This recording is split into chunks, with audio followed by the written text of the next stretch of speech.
Welcome back to KSHP, ladies and gentlemen. Joining us today is an undefeated bantamweight straight out of Minnesota. We got a gopher in the house taking on Greg Fischer at LFA 207 this Friday night in Sioux Falls, South Dakota. He's the merciless one, Mitch "Merciless" McKee. How you doing, man?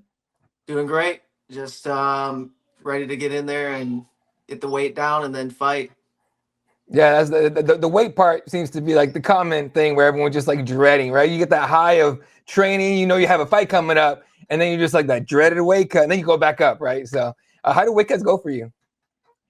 They're good as long as I stay disciplined, which I do. So, um, I usually weigh around 160-ish. Mm. So, but that's, when I'm very outside of fight camp and eat whatever I want. So the first 5 to 10, aren't too bad. But then once you start getting into the 40s and down to 36, it gets a little tough. But Yeah. it's been great so far. I mean, I'm water loading right now, so woke up like 1:48 this morning. Fully hydrated, drank like 2.5 gallons yesterday, so feeling good.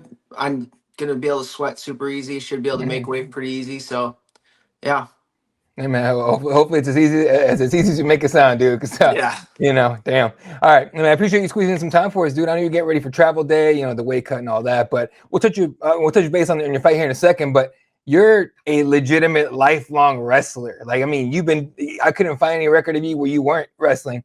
Yeah. When did you get started, and who got you started?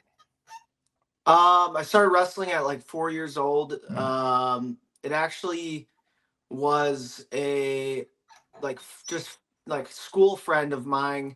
I invited him over like for like a play date, when you're four, Mhm. on the weekend, and he said he had a wrestling tournament before, but he was gonna come straight from there. And he brought his trophy back, and I remember seeing that trophy and being like, I want to get one of those. So went to practice the next week, like Tuesday, and then just coincidentally our town had like the open for like our town that next weekend. So took second in that, lost to a girl actually. And then yeah, just been wrestling ever since. There you go, man. NCAA All-American, NWCA All-American, three-time letter winner. I mean, you're decorated as they come. So with a very clearly established skill set, when did you think, hey, maybe I want to start punching people in the face while I'm wrestling them? You mean like when I got decided to go into MMA? Yeah. Yeah, yeah. Well, I've watched MMA for a long time, like um in high school and stuff. Especially during the wrestling season, it's like Mhm. you're always cutting weight. You can't like go do anything really, and um, even in high school, So it's our team would usually get together and we do like poker nights, or we do Mhm. if there's a big UFC card, we'd all watch together at someone's house. So I've always been a fan of the sport, and I always thought maybe one day I could do it, but I just was always just so focused on wrestling that it never really, you know, I never really fully committed to like doing it until I kind of had that opportunity after the Olympic trials in 2021 when Logan Storley called me and asked me to come down here and check it out. And I like I said, it was always kind of in the back of my head, but I was just so focused on wrestling for so many years that it never really seemed like something I was gonna maybe do. But I thought, yeah, if I could, I would. But then once I got down here and started training, I absolutely fell in love with it. Just being able to use my wrestling so much in the sport, but at the same time, like getting back to that, like I'm learning something every single day. I feel like I'm growing every day. Learning striking, learning jiu-jitsu, putting everything together. It's just super exciting to be able to come to this sport, and because you when you get to a certain spot, like I wrestled for 20 Mhm. years, it's hard to feel that growth every day, and it kind of gets frustrating a little bit. So to be able to to something new, and every day I feel like I'm getting something out of it and I'm learning something and I'm growing. It's makes you want to show up the next day even more. So it was a challenge of a new sport and being able to master that too. Yeah, yeah. I mean, it definitely was. Yeah, I mean, I think that was the Mhm. biggest thing. Just Yeah. like getting down here and like starting to learn a little bit of striking and kind of liking the process. I think you got to enjoy the process, and Mhm. I've always enjoyed the process of learning something. And even if it's hard, like learning MMA, it's just like I moved down here on a Saturday in July of 2021, and on Tuesday I went to sparring and got the shit beat out of me. But just the process was, getting taking the L's for a little bit and Mhm. just kind of using those as fuel to show up every day and work harder and put in more time and then once you start feeling a little, even the smallest bit of like growth, it just makes it you just want to keep going and take off and keep getting better. Yeah, yeah. And you went to the right spot, man. Kill Cliff FC, right? That's where you're at? Yep, yep. Yeah. Logan Storley, Minton Vassell, Gilbert Burns, Robbie Lawler, Tuka Tokos, Michael Chandler, Jared Gordon. The list is insane, dude. You picked a great spot to go to. Which of those guys, or all of them, I guess, who has been the most influential, like, person that's a fighter or anybody in that gym that has Yeah. influenced you the most? I mean, it's evolved over the years. Like, I mean, I would say probably Storley, just because he's Mm-hmm. the one that brought me down here. We've known each other for a while. That's why he gave me a call, just because he was a gopher as well, and he had came back to the room a few times, and I knew him, and so he was like my first friend down here. That we golf every weekend. We did strength conditioning workouts together. We did a lot of stuff together. We still do, but he was definitely the guy who influenced me the most when I first moved down here.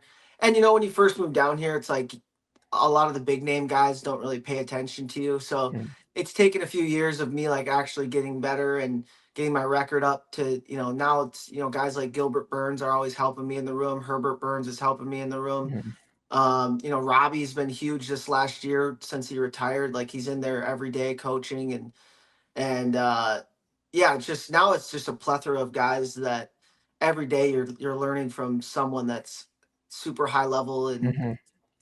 whether it's jiu-jitsu or striking or whatever, or just MMA in general, just super high level guys that are putting time into me now, and it feels like this last 6 months to a year I've really made some big jumps.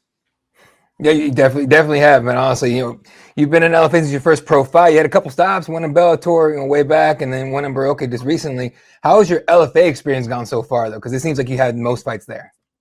Yeah, it's been good. I love going, or the LFA put, like, every time they go to, whether it's Minnesota, which was last weekend, or Mm-hmm. Sioux Falls, like, it's always sold out. It's always a big crowd.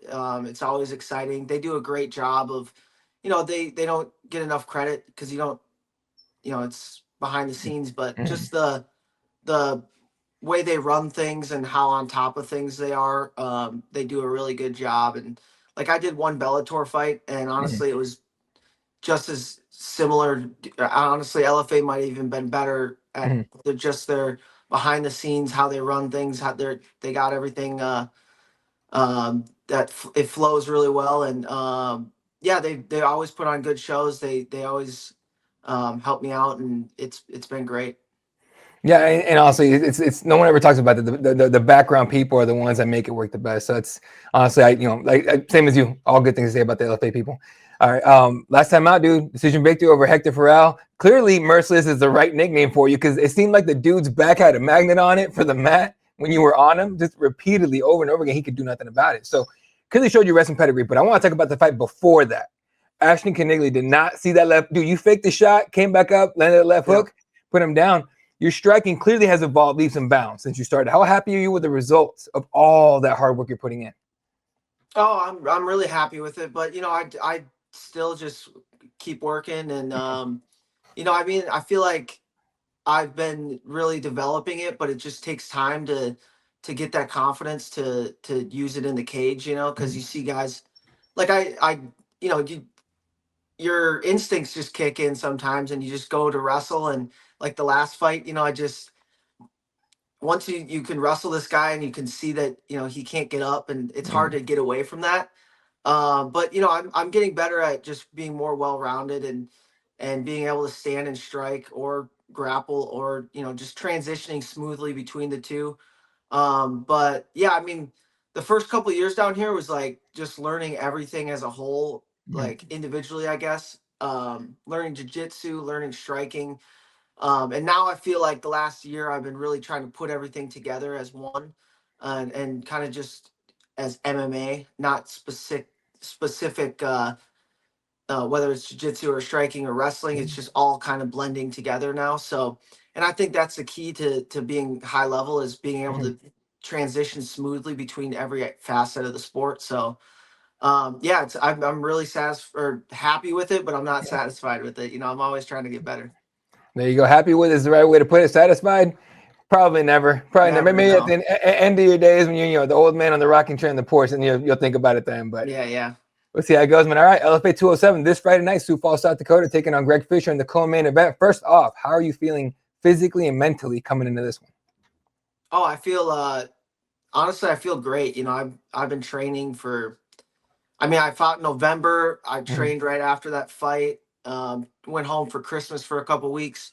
Came back. I've been training hard every day since early January. And I just feel like I've been putting in some great work the last 3 months. And I mean, the last couple weeks I've been just like waiting for this fight. I've Mhm. been. I keep telling my wife, I'm like, I'm so ready to fight in on Mhm. April 18th. Like, Mhm. I just feel super locked in and super just ready to get in there. And yeah, the last week's been tough, just kind of getting the weight down and kind of, you're kind of deloading now and like not doing as hard a work, and you're kind of making sure your body feels good. But then that leaves a lot of time just sitting around and thinking about the fight and wanting it to happen. And but no, I'm super locked in, super ready to go. My weight's in a really good spot. My nutrition's been great all camp. My training's been good. Just now it's just time to get in there. Yeah, and look, fighters seem to fall into two different camps when it comes to fight prep, right? So you got guys that are, they're film heads. Like they get in the film room, they don't get out. They want to know every single little thing. They want to know the faces on their opponents, making all that. And then you got guys that rather let their coaches do that, and they focus more on implementing their own game. Which camp do you fall in? Oh, I definitely don't. I don't watch too much film. I mean, Mm-hmm. even I just have my coaches watch a little bit of it, and just to pick out like maybe their biggest things that they do that you could get caught with. But other than that, it's like you're kind of I want to focus on my own game and what I'm gonna Mm-hmm. do and what I'm gonna do inside there, because I feel like sometimes if you focus too much on your opponent, then you kind of get a little defensive, and you don't realize that a great defense is good offense sometimes. Um so I definitely I don't watch too much. I'll usually, like, as soon as I get the opponent, sit down with my coaches and watch a little bit, and then from there I don't watch anything. Then we just focus on myself, and obviously keep in mind like whatever they got, try to have training partners do that a little bit while I'm training with them, but other Mm-hmm. than that, just focus on myself.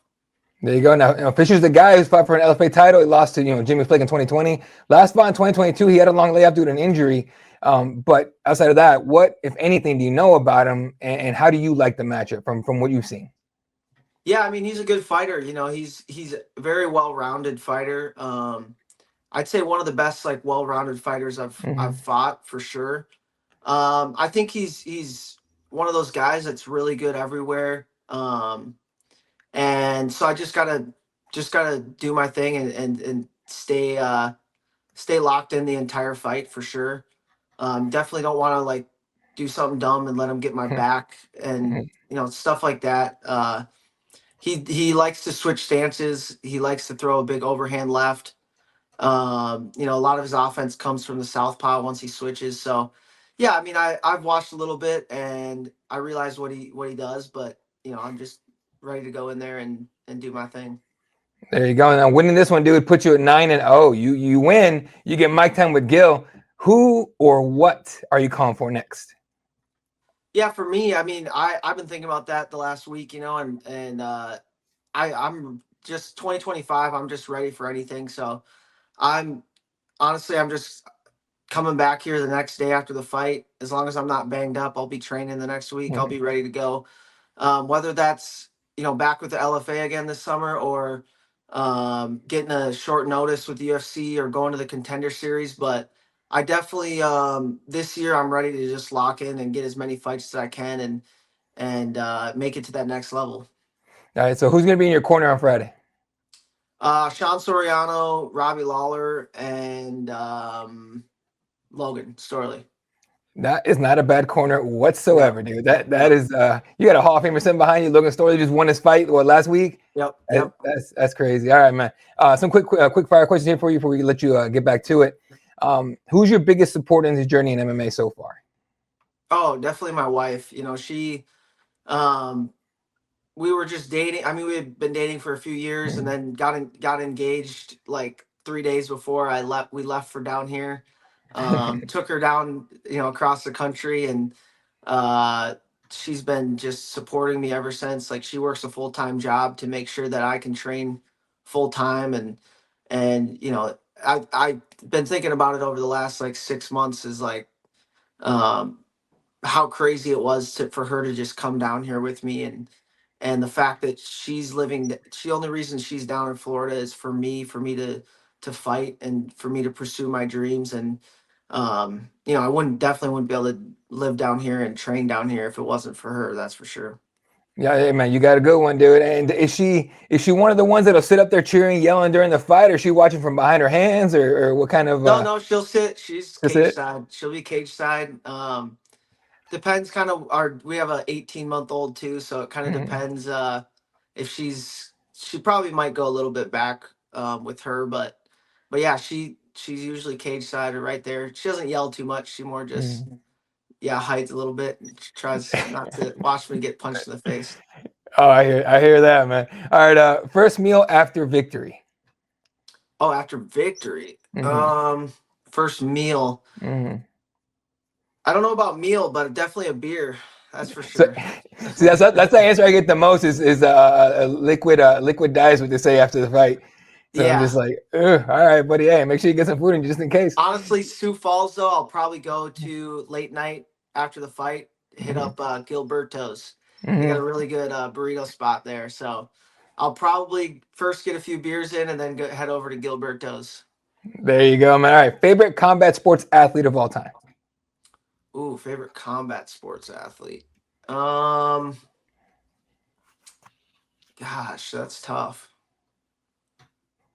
Of all time. Yeah, like one guy, like your highlights that you can, if they pop up on YouTube or on your feed or whatever, you just Yeah, like, yeah, oh, I have yeah. to watch this. I mean, I would say definitely. I'm guessing I'd have to say McGregor just because Yeah. that when he was doing his run, like I was in high school and college, and he was just such a big deal, and Hmm. everyone, we all followed him, and you know what I mean. There's just so many times where we're at the U of M and we'd be in like the dorms or something, and we all be like imitating him and saying things that he says, and um, so it definitely was a big influence on me for sure. I mean, just to get into the sport too. But yeah, McGregor probably. All right, and then just in wrestling, who's the wrestler you like? Who's your favorite wrestler? Yeah, that's what I was trying to think of first. Yeah. I mean, it's definitely a gopher. I just don't know which one, just Ah, there because you go. I've watched since I was young. I went to all the gopher duels, and guys from Dustin Schlater to Storley to Dylan Ness, Jason Ness, just all those guys, like those teams in 20, early 2000s to like, 2016, like all Mhm. those teams in between there were so good, and they had so many good guys on the team, exciting wrestlers that just loved watching them. There you go. Hey, look, Minnesota is one of those schools that is not short for names on that, so I totally understand you having a hard time Yeah, picking one yeah. for sure. hmm But hey, last one on April 18th against Greg Fischer. What can fans expect from Mitch McKee? I think they expect a fight where I'm going to go out there and take it to him. I'm going to be pressuring forward. If the grappling's there, I'm going to grapple. If the striking's there, I'm going to strike. I'm just going to take what he gives me, but I'm definitely going to be moving forward and trying to get that finish. There you go, man. All right, the floor is yours. You can shout out your team, your coaches, your friends, your family, whoever you want, brother. Go ahead. Well, just shout out to Killcliff. I mean, we've been putting a lot of work in the last like 4 years since I moved down here, and shout out to my wife, my baby, my family back home, my brother and mom, and everyone who's been supporting me over these 4 years. It's been it's been kind of a long road to get to right now. Just a lot of time in the gym, a lot of work, and you know, I can't wait to go back to Sioux Falls and have all my friends and family and fans, you know, be there to support me, and I'm ready to put on a show. All right, don't miss this one, folks. He's going to put on a show. We could be looking at someone who's going to get the call to the big show next. We'll see. Taking on Greg Fischer in the co-main event at LFA 207 this Friday night at Sanford Pentagon in Sioux Falls, South Dakota. Tickets available at LFA.com through Ticketmaster, broadcasting live on UFC Fight Pass. Ladies and gentlemen, merciless Mitch McKee. Mitch, best of luck in your fight, and thanks for your time. Thank you for having me. Appreciate it.